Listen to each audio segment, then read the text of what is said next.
इस वक्त में बड़ी खबर निकल करके सामने आ रही है। हरियाणा पंजाब बॉर्डर पर लगातार जो आंदोलन चल रहा है, किसानों का आंदोलन, वहां से बड़ी खबर निकल करके सामने आई है। बॉर्डर पर जबरदस्त इस वक्त में हलचल है। डीजीपी का एक तरफ डीजीपी का दौरा हुआ है, पंजाब के डीजीपी पहुंचे, उनके साथ में गृह मंत्रालय के अधिकारी भी थे और उसके साथ साथ आज अभी कुछ देर पहले अमित शाह का भी बयान आ गया है।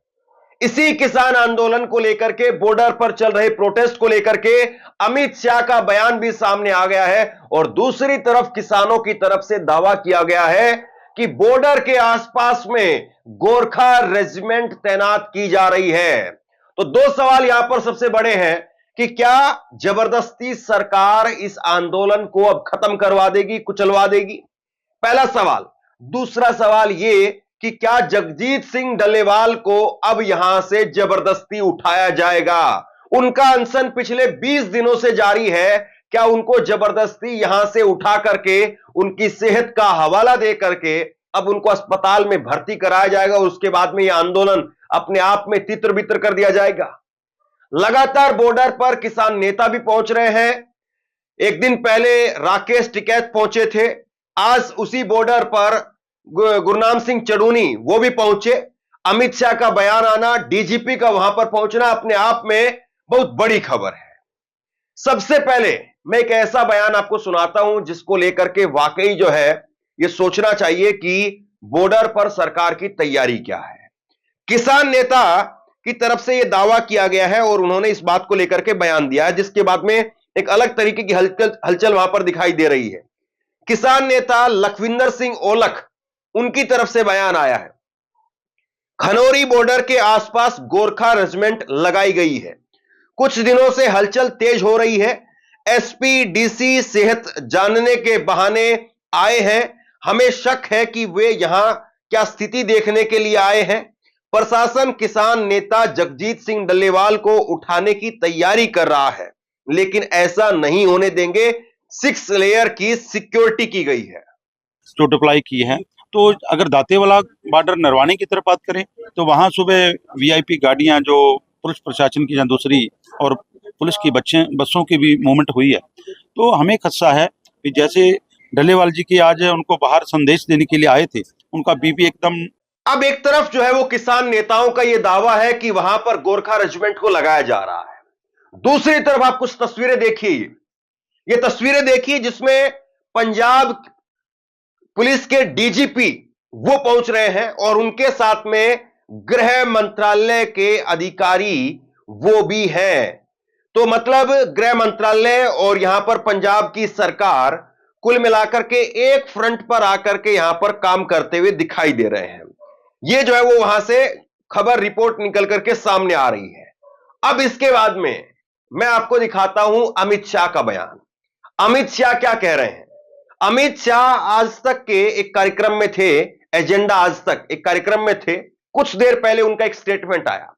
अमित शाह से सवाल पूछा गया, अमित शाह जी से सवाल किया गया कि शंभू से, यानी शंभू बॉर्डर से किसानों को क्यों नहीं आने दे रहे हैं। यह सवाल राहुल कंवल की तरफ से किया गया था। वीडियो कॉपीराइट की वजह से मैं आपको नहीं दिखा रहा हूं, लेकिन आप देख लीजिए। अमित शाह जी की तरफ से जवाब दिया गया, मोदी सरकार ने वॉल्यूम 2.5 गुना कीमत में और 3.5 गुना एमएसपी खरीद बढ़ाई है। सारे देश के किसान इससे खुश हैं। कुछ किसान, गौर करिए शब्दों पर, कुछ किसान मुद्दा लेकर के बैठे हैं। यहां पर वो एमएसपी का जिक्र भी नहीं करते हैं। कुछ किसान मुद्दा लेकर के बैठे हैं। सुप्रीम कोर्ट ने कहा है कि इनसे बात की है, 1-2 दिन में कुछ अफसर बात करेंगे। अमित शाह भी उसी तरफ इशारा कर रहे हैं जिस तरफ आज पंजाब के डीजीपी और वहां पर गृह मंत्रालय के अधिकारी जाकर के बात करते हुए जो तस्वीर बन रही है, उसी तस्वीर की तरफ अमित शाह इशारा कर रहे हैं। यानी एक तरीके से यह दिखाई दे रहा है कि कुछ अधिकारी वहां पर जाकर के बात कर रहे हैं। दो बातें हैं। पहली बात तो अमित शाह का जो दावा है एमएसपी को लेकर के, क्या वो सही है या वो बरगलाने वाला है? इस पर जो है बात करनी चाहिए और इस पर किसान नेता क्या कह रहे हैं मैं आपको आगे बताता हूं। दूसरी बात, वो कह रहे हैं कि 1-2 दिन में बात करेंगे। वहां पर 20 दिनों से आमरण अनशन पर। और ये नेताओं वाली नोटंकी नहीं है कि नेताओं की नोटंकी होती है कि किसी के श्रद्धा सुमन अर्पित करने के लिए भी जाते हैं तो पूछते हैं कि जल्दी करो भाई जल्दी करो। ऐसा नहीं है, वाकई जो है उनकी सेहत बड़ी खराब है। जो रिपोर्ट आ रही है उनका बताया जा रहा है 11-12 किलो से ज्यादा वजन कम हो गया है, किडनी की और कई तरह की उनको दिक्कत है, उसकी वजह से जो है वो उनको समस्या का सामना करना पड़ रहा है। 20 दिन हो गए हैं अमित शाह जी, 20 दिन से एक 70 साल का, आपकी उम्र से भी ज्यादा का एक 70 साल का किसान वहां पर प्रोटेस्ट के लिए बैठा हुआ है। भूल जाइए वो किसान नेता है, लेकिन आप उसके लिए अब भी आप ये कह रहे हैं कि 1-2 दिन बाद में या 1-2 दिन के अंदर कुछ अफसर बात करेंगे। अगर कोई नेता या नरेंद्र मोदी जी 2 घंटे का उपवास कर ले, और हम देखते हैं कि नरेंद्र मोदी के नवरात्रे के व्रत को लेकर के टीवी में, गोदी मीडिया में खूब सारी स्टोरी चलती है कि नरेंद्र मोदी नवरात्रे का व्रत रखते हैं, और वहां पर 20 दिनों से आमरण अनशन पर है, और गृह मंत्रालय या गृह मंत्री खुद वो कह रहे हैं कि अभी 1-2 दिन में अफसर बात करेंगे। वो अन्ना हजारे का आंदोलन आपको याद है या बार बार याद दिलाना पड़ेगा? अन्ना हजारे के आंदोलन के लिए बीजेपी के कितने बड़े बड़े नेता जाते थे जूस का गिलास लेकर के, और आज वहां पर कोई नहीं जा पा रहा है। और छोड़ दीजिए जगजीत सिंह डल्लेवाल को भी, वहां पर 10 महीने से ज्यादा, 13 फरवरी को पूरा 1 साल हो जाएगा, 10 महीने से ज्यादा से वहां पर प्रोटेस्ट चल रहा है। अभी भी आपको लगता है कि 1-2 दिन और चाहिए? सबसे बड़ी बात यह है कि क्या वाकई आप एमएसपी देने के लिए तैयार भी हैं या नहीं? अमित शाह ने जब कहा कि हम 2.5 गुना वॉल्यूम का और 3.5 गुना जो है वो कीमत का दे रहे हैं, तो इस पर किसान नेता रमनदीप सिंह मान ने जो है जवाब दिया है। उन्होंने बाकायदा इसको लेकर के फसल भी बताई है। उन्होंने अमित शाह के वीडियो को पोस्ट करते हुए लिखा, मंत्री जी किसान एमएसपी गारंटी कानून मांग रहे हैं क्योंकि बहुत कम किसानों की फसल खरीद एमएसपी पर है। तथ्य पर बात कीजिए, 2023 में एमएसपी खरीद इस प्रकार थी। उन्होंने बाकायदा इसको लेकर के आंकड़े दिए हैं, जो कि फसल पर 0% एमएसपी मिली है, और तुअर की फसल पर 0%, फिर उड़द की फसल पर 0%, धान पर 56% जो है वो एमएसपी यहां पर वो बात बता रहे हैं। फिर गेहूं की फसल पर 23.4, मक्के की फसल पर 00.01, और ज्वार पर 6.8, बाजरे पर 6.49, चना पर 0.38 यानी, मूंग पर 12.9, मूंगफली पर 0.74, सोयाबीन पर 0.05, सूरजमुखी पर 9 और सरसों पर 9। अब किसान नेता जो है वो यहां पर कह रहे हैं कि भैया एमएसपी की जो बात है आपकी, वो सबको तो मिल ही नहीं रही है, और सारी फसलों पर भी नहीं मिल रही है। वैसे बीजेपी कहती है कि हरियाणा में 24 फसल पर एमएसपी दे रहे हैं, और कायदे से हरियाणा में खींचतान करके 13-14 फसल होती है मुश्किल से, 11-12 मान लीजिए आप, 10 फसल पता नहीं कहां से दे देते हैं। लेकिन किसान नेता रमनदीप सिंह मान, उन्होंने एक और ट्वीट किया जिस पर गौर किया जाना चाहिए। उन्होंने ट्वीट किया, और ट्वीट करके उन्होंने कहा कि शंभू बॉर्डर पर 101 निहत्थे किसानों पर अंधाधुंध आंसू गैस के गोले, स्टन सेल, वाटर कैनन से गंदे पानी की ठंडी बौछारों के चलते 17 किसान घायल हैं। एक किसान की आंख की रोशनी चली गई है, एक किसान की पैर में फ्रैक्चर आ गया है। किसानों का दोष क्या था, शिवराज सिंह चौहान बता दो। पीएमओ इंडिया को भी इन्होंने टैग किया है, और ये कल 14 दिसंबर को जब किसानों का कूच हो रहा था 101 किसानों का, तब उन्होंने जो है ये कहा था। सबसे बड़ा सवाल ये है, जो सरकार की तैयारी दिखनी चाहिए थी शुरुआती दिनों में, वो बिल्कुल ऐसा लगा कि नहीं है। फिर उसके बाद में इलेक्शन आने लगे, तब एकदम से क्लैश जो है बढ़ता चला गया, टकराव बढ़ता चला गया, और जब सरकार 240 पर पाकर के भी कम से कम अपनी सरकार बनाने में, नरेंद्र मोदी कुर्सी पर बैठने में तीसरी बार भी कामयाब हो गए, तो लगा कि अब कोई दिक्कत नहीं है। फिर जब हरियाणा का इलेक्शन आया तो थोड़ा सा गियर और डाउन किया गया, लेकिन हरियाणा के इलेक्शन में भी बीजेपी अच्छे खासे बहुमत से जीत गई, तो लगा कि अब तो कोई दिक्कत ही नहीं है। और हरियाणा के मुख्यमंत्री तो बार बार कह रहे हैं कि भाई हमें कोई समस्या नहीं है, हमारे किसानों को कोई समस्या नहीं है, हम तो यहां पर एमएसपी दे ही रहे हैं। जहां पर एमएसपी कांग्रेस की सरकारें या अन्य सरकारें नहीं दे रही है, ये किसान वहां चले जाए, वहां जाकर के प्रोटेस्ट करें। लेकिन एक खबर मैं आपकी स्क्रीन पर दिखाता हूं। आपकी स्क्रीन पर एक खबर है, 30 लाख क्विंटल धान में से सिर्फ 3 लाख उठा, खरीदी बंद होने की नौबत है। गौर से समझिए इस बात को, 30 लाख क्विंटल धान में से सिर्फ 3 लाख जो है वो उठ पाता है, यानी 27 लाख टन जो है वो धान अभी भी उसके किसान वो परेशान हैं। मतलब आप, ये छत्तीसगढ़ की खबर है जहां पर बीजेपी की सरकार कहती है कि हम 3100 रुपए प्रति क्विंटल धान पर दे रहे हैं। लेकिन सवाल यह है कि अगर धान का उठान नहीं होगा तो आप चाहे 3100 दीजिए चाहे 5600 दीजिए, जितना आप बोल रहे हैं उतने पर आप खरीदारी करिए भी, और 100% किसानों की करिए, तब तो आपकी बात मानी जाए। लेकिन यह वहां पर नहीं हो रहा। दूसरी एक और बड़ी बात, इसमें महत्वपूर्ण बात यह है कि क्या किसान आंदोलन ये इसलिए कामयाब नहीं हो पा रहा है कि किसानों के अंदर वो एकता नहीं है, वो ताकत नहीं है, इसलिए किसान आंदोलन कामयाब नहीं हो पा रहा है?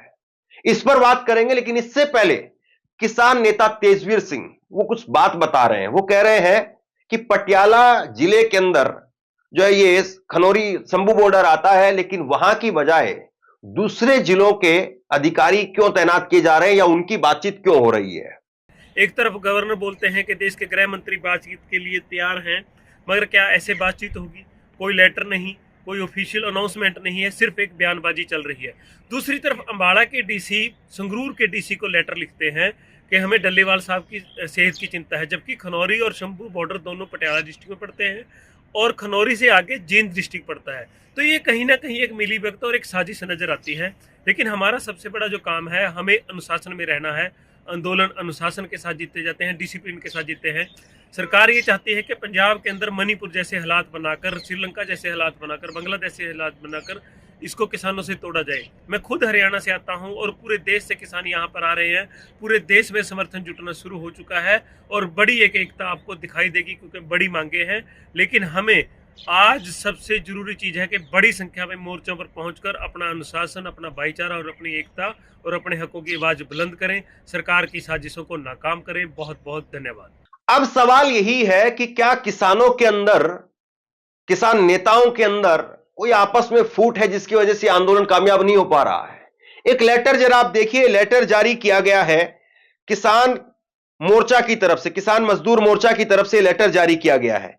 और इस लेटर के अंदर जो है वो बुलावा एक तरीके से भेजा गया है बाकी अन्य संगठनों को कि आप आइए, आंदोलन में शरीक होइए, आंदोलन में शामिल होइए। लेकिन ये नौबत क्यों आ गई? ये नौबत इसलिए आन पड़ी क्योंकि 10 महीने से ज्यादा का वक्त हो गया है। और अगर खनौरी बॉर्डर की बात करें और अगर शंभू बॉर्डर की बात करें, तो इन दोनों मोर्चों पर जहां पर पिछले 10 महीने से आंदोलन चल रहा है, वहां पर संयुक्त किसान मोर्चा के जितने भी नेता थे, ज्यादातर नेता वहां नहीं गए। राकेश टिकैत वो वहां पर परसों पहुंचे, लेकिन राकेश टिकैत ने जो कुछ कहा वो अपने आप में सवालों के घेरे में आ गया। क्या कह रहे हैं राकेश टिकैत, जरा गौर से सुनिए। कैसे हालात बहुत नाजुक ने, उदों तक देर ना हो जाए ਜਦੋਂ तक ਤੁਸੀਂ एकता ਦੀਆਂ ਗੱਲਾਂ ਕਰ ਰਹੇ ਹੋ, जब तक एकता होगी उदों तक शहादत ना हो जाए डल्लेवाल साहब ਦੀ। ਇਹਦੇ ਬਾਰੇ ਕੀ ਕਹਿਣਾ ਚਾਹੁੰਦੇ? अभी बातचीत हो, क्योंकि सरकार से लड़ाई है, सरकारों से तो लड़ाई फिर उसी सिस्टम से लड़ जाएगी। हल्का सरकार को छेड़ना, अब जो सरकार को 3 साल पहले 4 लाख से ज्यादा ट्रैक्टर गए, आज वही अगर हमारे लोग यहाँ से 100 आदमी जा रहे तो इसके साथ में भी वही व्यवहार कर रहे, तो इसका मतलब नियत सरकार की ठीक नहीं है। पूरे देश को इकट्ठा होना पड़ेगा। सर ਤੁਸੀਂ ਹਲਕਾ ਦੱਸ ਰਹੇ ਹੋ ਕਿ ਹਲਕਾ ਇਸ ਅੰਦੋਲਨ ਨੂੰ ਹਜੇ ਵੀ ਹਲਕਾ ਮੰਨ ਰਹੇ ਹੋ? है जी, ਤੁਸੀਂ ਹਲਕਾ ਕਹਿ ਕੇ हमें कह रहे कि दिल्ली जो गिरे। इन सबके बीच में सबसे बड़ा सवाल यही है कि क्या कुछ लोग ऐसे हैं जो किसानों के इस आंदोलन को कमजोर करना चाहते हैं और वो चाहते हैं कि किसी तरीके से जगजीत सिंह डल्लेवाल वो उनका अनशन खत्म हो जाए और उसके बाद में मोर्चा तितर-बितर हो जाएगा।